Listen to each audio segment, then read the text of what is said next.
We're live on the Metal Lab, episode 111. It's today. The crew is on holiday apparently. Well, actually, no. Jason started his new dream job, so I've taken over as host for now. And Tom couldn't make it because he has another obligation in the dramatic arts. So at least it's sort of related, but not really. So we forgive you this time, Tom. It's all good. So just Jay and I. Now let's see here. I'm going to go through the ad read real quick. We are brought to you in part by HC Realms, your one-stop source for everything HeroClix. Check out the forums and follow what's happening. Use the events section to track your collection. Check out news on your local ROC events in the ROC section, and of course, check out the shop for some cool Clicks gear. And while you're doing that, put in the coupon code MARRIED for 10% off of your purchase.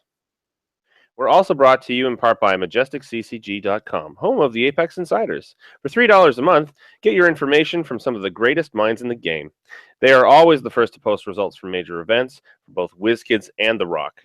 Check them out at MajesticCCG.com/Apex Insiders. We have a new temporary sponsor this week, and that is Comic Book Addiction in Whitby.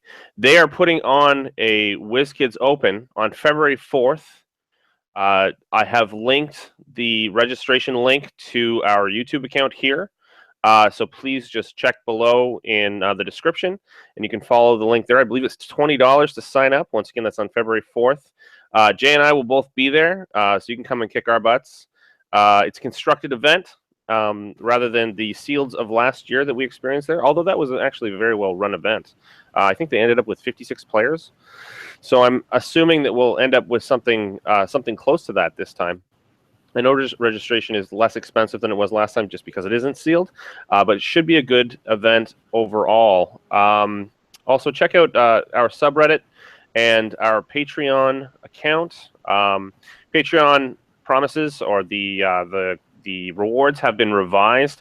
Anything past the $5 mark is still treated as if it was $5. So we do appreciate the extra, but don't feel like you have to do that or anything. We love the fact that you're willing to shell it a little bit to help our channel stay on the straight and narrow here. Aside from that, this week we have at 401 Games, we have a memorial tournament for Paul Rocky, who passed away back in December. If you were watching our show, we've talked about it a little bit. Unfortunately, very suddenly passed away. He was a cornerstone of our community. And I'm just going to put the link up, or just the WizKids Information Network screen here and read it off to you guys. So it's really simple. In memoriam of the Heroclix tournament. Tournament in memory of Paul's love of gaming. 400 points, Silver Age. No BFCs or feats except on pre-carded characters. And the one BFC declared by the judge. No resources must have theme. Highlander, one random battlefield condition will be declared by the judge per round, as mentioned earlier. Create your own theme based on comic accuracy, and you have to prove it. Or if you think the character should have a keyword and doesn't, please explain it. This is very much in the light of what he would have loved to have played, or judged in general. You can donate $1 per point to overbuild your team with a maximum of 20 points. So your maximum total then would be 420 points. You can donate $1 per token redeemable for one use of probability control. So this is basically prob tokens, and they're on demand. Yes, they are on demand. It can be used for more than once per turn per character. So if you have multiple tokens, you can use them for the same character multiple times. Whole point is this is a casual tournament. There's going to be lots of crazy prizing. None of the prizes are structured traditionally, as in they're going to be given out randomly and during the tournament, except for one prize, and that's Fellowship, because Paul really did believe in Fellowship as being the heart of the game itself. And so we're giving away a Rock wrestling ring map, the rare wrestling ring map, to the person who's voted the best man there, essentially, the Fellowship recipient. That'll be done by everyone voting on the back of their build sheet. Aside from that, let's see here. Prizes to be announced. There's just a whole whack of stuff. People have come out of the woodwork and donated things. It's going to be a great event. I hope to see lots of you guys there. It'd be wonderful if some people could come up from the States for it. I know it's a Thursday night, so it's a fat chance. And it's January. It's freaking cold. But I hope that we get a whole bunch of people out there, and I think that Paul would really appreciate what we're doing. Everything is going to be donated to the Heart and Stroke Foundation of Canada, and people will receive tax receipts as long as they provide us with their information. Okay. Let's see here. Oh, hey, I'm back. Excuse me. So moving on from there, I'm sorry, Jay, you didn't get a chance to introduce yourself. Hi, Jay. How are you this week? Good. Hi. Good. What did you do last week? Last week, did I go to 401 on Thursday? I can't even remember. Were you there for the free booster? Because on Sunday I gave them out as well, but they were giving away Age of Ultron boosters as prizes. Yeah, I was there on Thursday and can't for the life of me remember what the heck I played. Or what the tournament even was. Okay. Other than that, I also went on Sunday to your movie event. At the cinema, a Heroclix journey. Oh, I remember now. It was a 300-point event on Thursday. It was basically normal tournament, whatever, golden, etc. And the only other rule was that you lose points equal to half of what you didn't take. So if you didn't take 100, you lost 50 from your victory points. So I played Solomon Grundy, Ace the Bat Hound, and the Laughing Joker, because that's a bunch of never die dudes, and that was fun. And fun for you, not fun for the opponent. Point denial sucks. I did lose a game. Well. Oh, you did? Yeah, I did. I lost to Mike White, who won the tournament. So that was fun. And then Thursday was your movie scenario, 400 Sunday. Points. Yeah. Sunday. I brought Spider-Man Family Spider-Verse because I would like to see another good Spider-Man movie being made ever. And I'm not excited about the new one. So I had Spider-Punk, Noir, Old Man, 100-Point Spider-Man, Handstand, Black Cat, the Civil War ETA, and the Spider-Man ID for more Spider-Man-iness. And I ended up winning that tournament, and that was good fun. Yeah, that was really cool. I remember I lost with 0 games won and almost a perfect score. I wonder how that happens. I don't know. One of the mysteries of this world. One of the many mysteries of this world. I was at the same tournament myself. I haven't played much outside of that over the past week or so. Or actually, over the past few weeks, I've kind of been on hiatus, semi-hiatus anyway. But I ended up playing a Defenders team that Mike White made for me, and it was pretty mean. It was Nighthawk, not Nighthawk Prime, but Nighthawk, and of course everybody always picks Knight, so I had +1 to my combat values. The Yellow Jacket from, I think it was from Age of Ultron, at his lower point. Yeah, at his lower point value, so he could perplex and use the shape change, that special power, and along with Beast and Iceman. Pretty mean, pretty hard, pretty daunting. Scary stuff. It's so scary. It's terrifying. I am quite looking forward to that Thursday tournament, and it is going to be casual as hell. Oh my god! You want to know how casual? You want to know how casual it's going to be? I want to know what you're building. Yeah, tell everybody. This is pretty casual, I think. Oh my god! Tom would be so proud. Oh man, I hope you can actually make it. Yeah, I'm playing basically comic accurate. Basically one of the first JSA books with the original 8 members and Johnny Thunder. And the All-Star Squadron ATA, which is actually really good for them because it's 2 points, and it gives you +1 attack if attacking a character that's twice your number of points or higher. So 25-point Adam will always be at +1 attack, which I think is great. Nice. So it should be fun. I'll try it out. Here's my question for you right now. Yes, before it leaves my noggin. Are you wearing the shirt that Tom made you? Oh my god, that shirt. Yes, that is going to happen. No, I meant That like that was right half the now. You point got to of why show I everybody didn't. your shirt. It's amazing. Oh, it's up. Okay, give me a second. Okay, he'll be Bam. back momentarily. I'm gonna start the previews. You guys got to see this thing. We did our Secret Santa yesterday for the channel. I got a cool game that's easy to play, easy to learn for everybody at the cottage. I can't remember the name offhand. Actually, it's right over there. Oh, it's Code Names. I don't know if anybody at home has played it before, but it looks really fun. Which is exactly what I wanted. And Jay got Tom got Jay's name, and so he made him a shirt, a custom shirt that's the perfect gift for Jay. You will see this momentarily. I got Tom the reprint copy of the Origin of Wolverine, the Hulk comic book with him in it, which he was very happy to receive, and I can't remember the rest. But in the meanwhile, let's move on. We're going to go to our first preview from last week. I'm just going to share my screen here. Let's see. Okay. Well. Hi. This is Spirit of Vengeance Red Hulk. Let's zoom it in a little bit. Spirit of Vengeance Red Hulk. He is insane looking. I can't wait to get my grubby mitts on him. He has the keyword Circle of Four, of course, because he is the Circle of Four. Brute, Monster, and Mystical. Pretty easy to build with quite a few of those, especially Monster now that we have those the chases, the Bizarro chases. That'll help you out there. My big gripe with this piece, though, right off the bat, and Jade shares this gripe, is that his real name is Thaddeus Ross.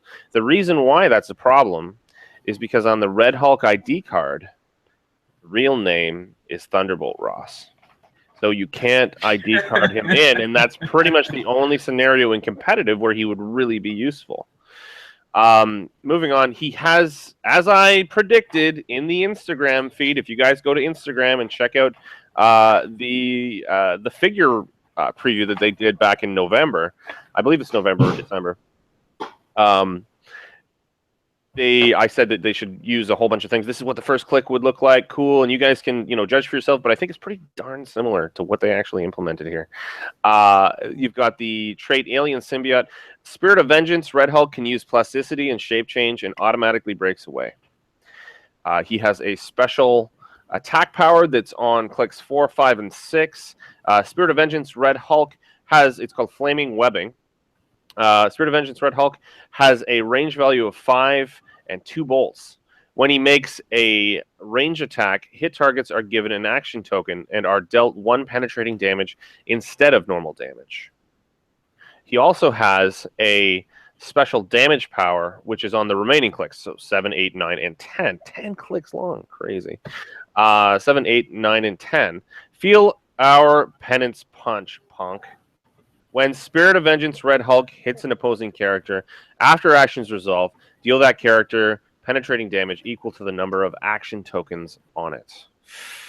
It's pretty nasty there. But if you look at the actual dial itself, he comes in at 2-point values. He's got 250 and 200. He's got the Mystics team ability, which is something that I predicted.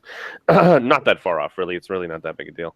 And then he has reasonable values throughout. For 250, he only has an 11 attack. I think a 12 would be more appropriate at that value. But he starts with 11 movement charge with 11 attack, super strength, 19 defense, invincible. It's very similar for the first 3 clicks. And then he moves on to his hypersonic clicks with that special attack and impervious. 4 damage, so he can wreak a fair amount of havoc, especially since he has 2 bolts and those special powers. Jay, what do you think of this character?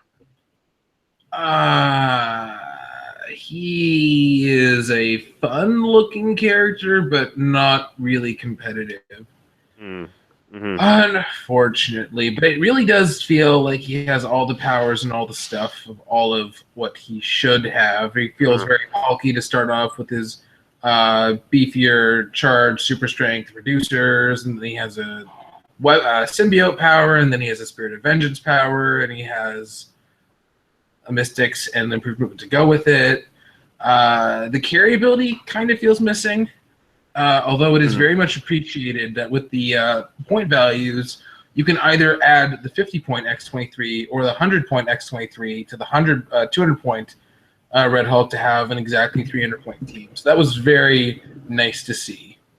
Yeah, and really the 200-point value is better to start them off as, even though the values do get higher as you if at the starting point value of 250 points. Now, the other thing I was really hoping for, and this is something that I threw out there in that Instagram feed, was that I kind of hoped that you'd have like passive healing of some kind, like 1 click per turn, just to kind of give the hulkiness to it a little bit. I just thought that would be kind of appropriate. Yeah, they don't generally give Red Hulk any special healing outside of just regen, so I can kind of. Yeah. It just kind of would have been neat with the whole idea, especially with when he's got a symbiote on him, helping him out, blah, blah, blah. Yeah. Anyway, really kind of cool. Very cool sculpt. Coming up, he'll be available, I believe, at that WKO that we were advertising earlier. So really looking forward to getting my grubby mitts on him and putting him on my shelf, if not played on a regular basis. Okay, moving on from here. We had several foot techs that were previewed in on the same day. Obviously, we've got 4 of them, starting with Foot Tech Qatar, which has the Foot Clan keyword, TMNT villain, and scientist keywords. He has a little bit of improved. Oh yeah, that's one thing I didn't mention about him as well. He's got improved movement. Pretty much everything except for blocking. So, obviously elevation, hindering, and characters. So that's nice in and of itself. Yes, back to the Foot Tech Qatar. He has improved targeting, can shoot out of adjacency. So, I mean, that's sort of useful. We've got him starting at 35 points, so he's pretty easy to include in most builds. The shared trait for him and the other 4 is invisibility tech. Give Foot Tech a power action to place an invisible token on this card. Sorry, there's the camera. Invisible token on this card if there isn't one already on it. While there is an invisible token on this card, Foot Tech can't be targeted by non-adjacent opposing characters and modifies his defense value by +2. When Foot Tech attacks or is attacked, after actions resolve, remove the invisible token. All right, I get that. That's cool. 35 points, not bad. Able to eliminate targeting unless they started next to him, etc. Then moving on, we've got 2 clicks with this special attack power, Qatar Penetrating Dagger. Foot Tech can use Blades Claw's Fangs when Foot Tech makes a close attack while occupying hindering terrain. The damage dealt is penetrating. Cool. Not bad. I'm not sure why I put him in hindering terrain other than maybe just giving him a bump in his defense to begin with because he doesn't have the improved movement. I don't know. Jay, what do you think? I think he's really, really good. For a 35-point character that will have a 19 defense, can only be tapped in close, and then could potentially do 6 penetrating damage for those points. I think it's quite a decent little piece. Well, we do know that Blades Claw's Fangs tends to roll 6, so that's very, very true. There's some good scientists is a pretty good keyword, I believe. Fugitoid can carry 4 or 3 of these guys. That's not bad. Within TMNT, improved targeting is kind of unnecessary. I think it has been a wasted points given the damage values, but That was really my thought as well. I thought if they didn't include that because it's really not necessary, then maybe it would have been 30 points. I was trying to shave a few points off of it for get a little more bang for your buck, right? Yeah, and it's pretty mobile with the charge to start and then the sidestep to either position for some ranged attacks or to reposition for the enhancement. So I think it's quite a solid little piece. I don't know if it's going to be played that often, but it could be a decent little filler for limited at the very least. It really, with the untargetability as well, it really helps with that whole move towards more close combat. Yeah. Okay, let's move on from here to Foot Tech 3-segment staff. Same keywords, of course, same first trait. And rather than starting with the special power, so on the previous one we had the special attack power on the first and second clicks, this has it on its last 2 clicks. Excuse me. 3 segmented staff. Give Foot Tech a power action. Make a close attack targeting up to 3 adjacent opposing characters. Hit characters are each dealt 1 damage instead of normal damage and given an action token. What do you think? Not as good, unfortunately. The 1 damage with 1 target for energy explosion in the short range is really never going to happen. Mm-hmm. And the special power is very situational and relies on your opponent basically letting you pull that off. Yeah. It's not nearly as good, unfortunately. Yeah, although definitely. sidesteps reposition for it to maybe hit 2 characters is fine, but I'm not really a fan of this one. Yeah, I agree with you on that. I don't think it's as good as the other one, and it comes in at the same point value. It just doesn't feel as well thought out as the other. So what the heck story is this from? I don't know. I have no idea. We need Jason for that. Jason, if you're listening, if you're watching, if you've gotten home or you're on your way home, shoot us a message. Put it into the comments, even on the Facebook page or into the live chat, because we will be taking questions from the live chat. By the way, everybody, if you are using the live chat on YouTube, please, if you are asking a question, because there's lots of stuff that happens usually, put in caps question before your question. That way we can easily identify it and we don't miss your question, because we want to make sure that we're addressing everything that you're asking. Okay, so we've moved on. This is the Foot Tech Shuriken. Same keywords, same traits. Special power 1 is back on the first click. Nice little bit of running shot right there to accompany it. Shuriken, weapon of distraction. Unique modifier. When Foot Tech hits with a ranged attack, hit characters modify their attack and defense values by -1 until your next turn. Not bad. I can see him coupled with the first one the Qatar one, for a fairly effective attack in that way. The 1 damage in his case is negligible, because most people will have a reducer of some kind. But I got a phone call. Terrible. I'm supposed to turn off my phone. All right, now it's off. Good job. My apologies. All right, here I am again. What do you think of this one in comparison to the previous one and the one before that? Better than the second one, not as good as the first one. For what you get and how many points he is and the damage output that he has, it's never going to be worth it to use one of your actions to do that. Mm-hmm. To set up for another attack, which you could then miss. Yeah, no. Yeah, especially with 10 attack, it's not as good. Considering all the JSA figures that are out there that are his point value or less. He reminds me actually of Sandman, who you need to basically have hit to do a thing to then do a thing. It's like mind control in that way, except less reliable with that 10. Can you say do a thing one more time? Because that was great. Chaining it all together. Just wrap it up. It's good. Just do the thing. All right, moving on. Last but not least, we have the Foot Tech Twin Katanas. Same keywords, same traits. Special power on first and second with charge this time.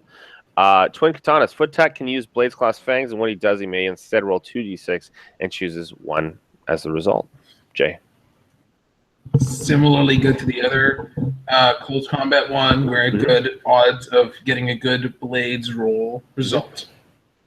Yeah, I kind of favor this one over that one, just because I have a higher chance of getting that high roll. And yes, the other one is penetrating, so it doesn't matter what kind of reducer you have, unless of course it's not a reducer, and instead it's an ignorer, which in that case would be invincible, which is more rare. So yeah, my point being that I think you have a higher chance of doing more damage just because he could easily get a 5 or 6, which gets around most reducers anyway. They're both good. I think you just point them towards different targets. They're kind of mutually exclusive. Fair enough. Both worth using anyway. All right, moving on from there. Hello, everybody again. Let's see. So that gets through our previews for the week. Jay, you had a segment that you wanted to get into. You've built a team for us to Wait, the discuss. shirt segment or another segment? Pardon me? The shirt segment or the other segment? I think you should insert shirt right now. Okay, so we had a Explain the whole cast thing. Secret Santa. Yeah, I explained it already. Wait, you did when I was God? Yeah, when you were gone, yes. When you were gone, I explained it all. So everybody's eagerly awaiting You your. explained that I asked for JSA stuff specifically because that's how I am. That is kind of who you are as a person, and if That people don't is know that to at be home, they've expected. failed in life. Yeah. So I got, I think, the best possible Secret Santa giver, and he custom made me this lovely shirt, and it is hard to tell how well. Here, let me put the camera on you. Oh, it's awesome. If people can't see it at home, it says a much simpler time. It's the perfect. old rare Jay Garrick. It's awesome. Absolutely amazing. So good. Yeah. And I'm going to wear this to that tournament, and I'm actually going to be playing a pre-carded character with it, so it'll be indeed a much, much simpler time. You shall be the fellow of the day. Mm-hmm. It's going to be lovely. That's awesome. With the drought of OP release figures, I figured I would start doing builds with the new cons. So I started Earth X Captain America for a time when Tom is back to share in the joy. So I started with the Samurai Spider-Gwen, who I think I've not gotten to give my thoughts on because I was not on that show. I think she's fine for her points for what she does and stuff. I mean, she's only 65 points. It's got quite good defenses. She's a nice little figure. So for limited, I did her. Did you do her? Terrible, man. I'm gonna slap you right on right in the mouth. So I started with her, Old Man Spider, who was the super awesome Ultra Taxi for the Spider-Man Family Spider-Verse. I also did Spider-Punk because he is just so good and beautiful sculpt, great character, just so good. And then you have it linked in front of you. Can you share that with everybody at home? Wait, what? Do you have an HC Realms build up right now? Sometimes no, it's on the fine. I'll put it up on the dock. Okay. I'll share the dock. Yep. Sharing is caring, guys. It really is. And I added the Civil War Charge Flurry Spider-Man because he's just really good, and he kind of goes with the whole thing of the team only does attacking. And then Civil War ATA basically to give sidestep to him and Punk, or maybe just give Punk plasticity to go with his super sensitive shape change and just being so good. Amazing. Wish Gwen could copy it, but she's already very good for the points, so that's fine. This is a limited team. It's okay. It should do all right. To be honest. All right. Well, with that being said, I'm going to start reading out some questions for us. We have a couple anyway. I'm just trying to catch up with some of that here. I wrote some down earlier. We'll start with Drew Warren, who writes, what's the difference in meta from the different regions? And what he's referring to in this case is Canada versus the United States, for instance. Now, we've played in both countries, so I think that we can give this a good old rogering. What do you think there, Jay? Oh, you're starting me first, huh? I've actually been thinking about this recently because we are going to have a Canadian full modern competitive event with that open, and I've just found that Canadians do not really make their own teams or don't keep up with the meta of what is being played at the higher level, but you do not see as many of the competitive staples. You definitely see more homebrews around these parts. So it's harder to predict what you'll see. So I think it's actually harder to build. But as far as actual availability of product, there's nothing like that. The dates no difference. Yeah, it's all the same. It's all the same. Yeah. Except for mass market exclusives. What are your thoughts?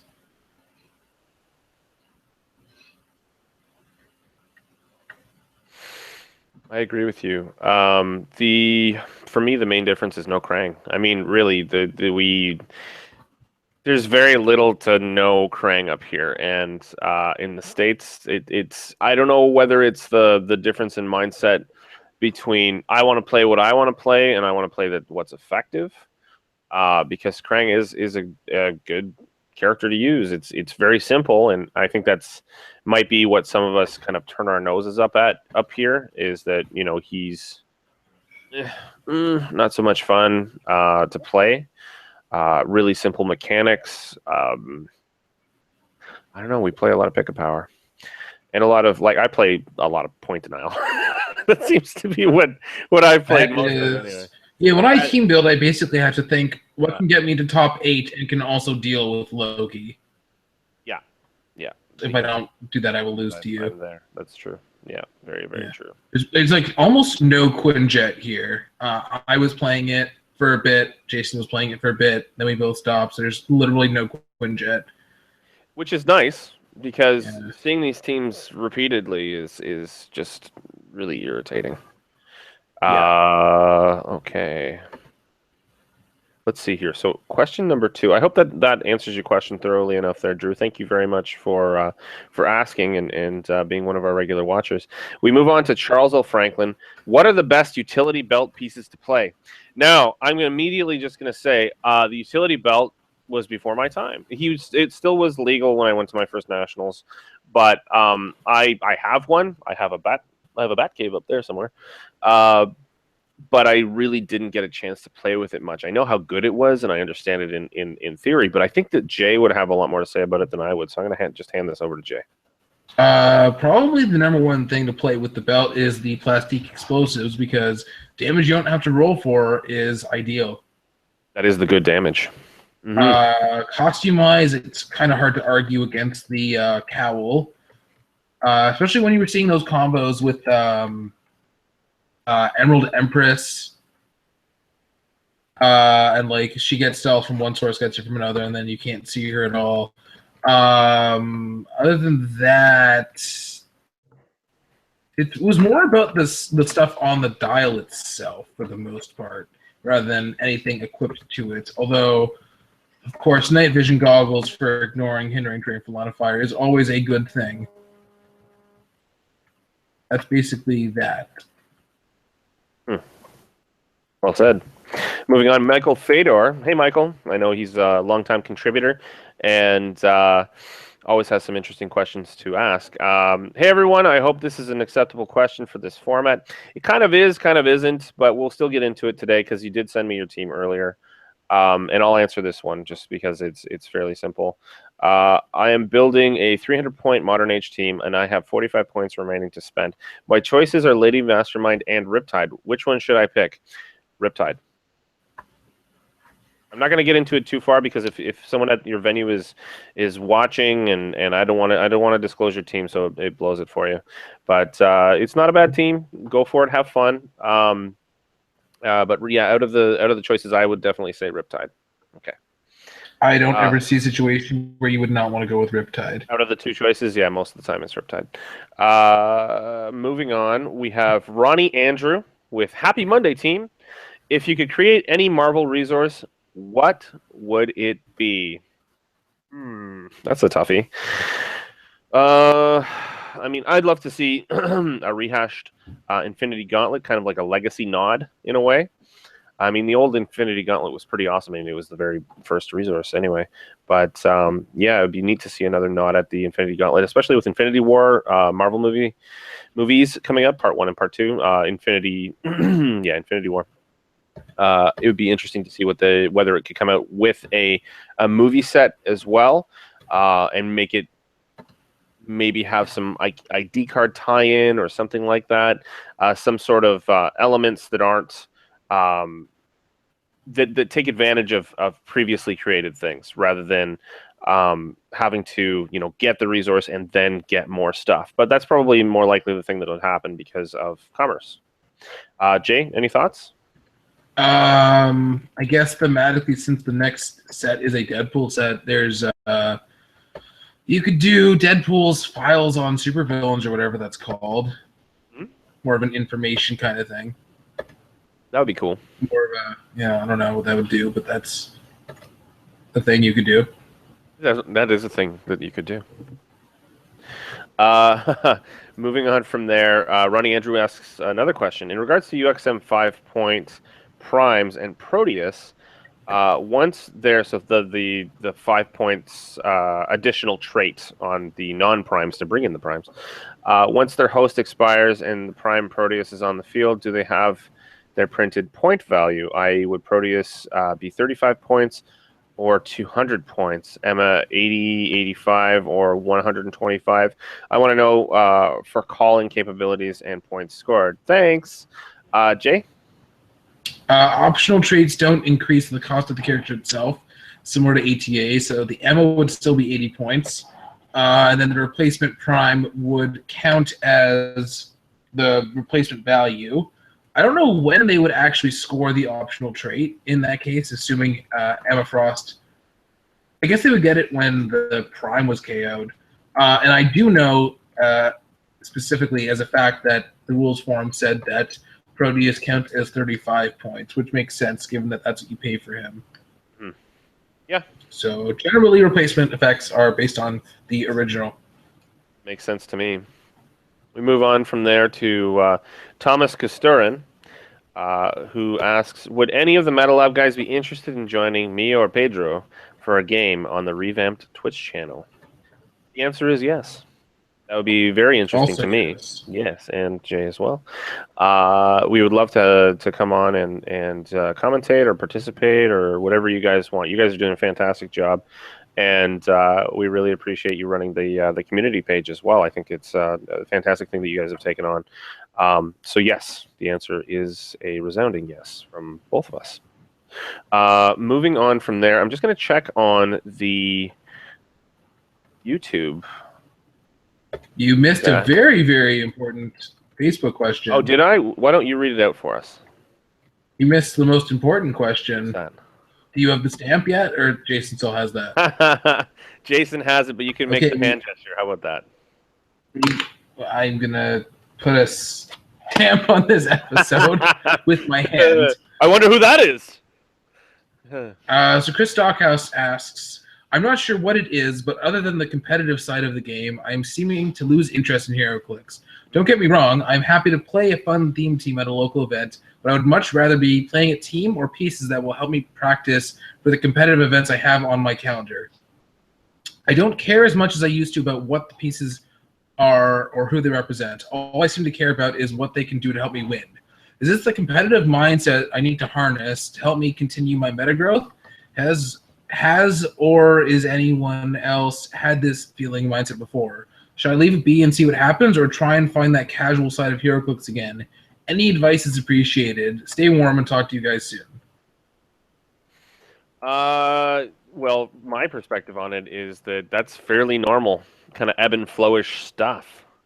I found at different points in my HeroClix career that I really only care about figuring out loopholes and synergy and figuring out really nasty teams to be able to dominate my opponents in the meta itself.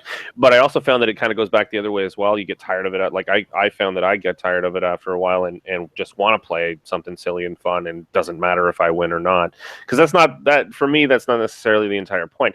The point in this game for me is growing the community as well as doing well.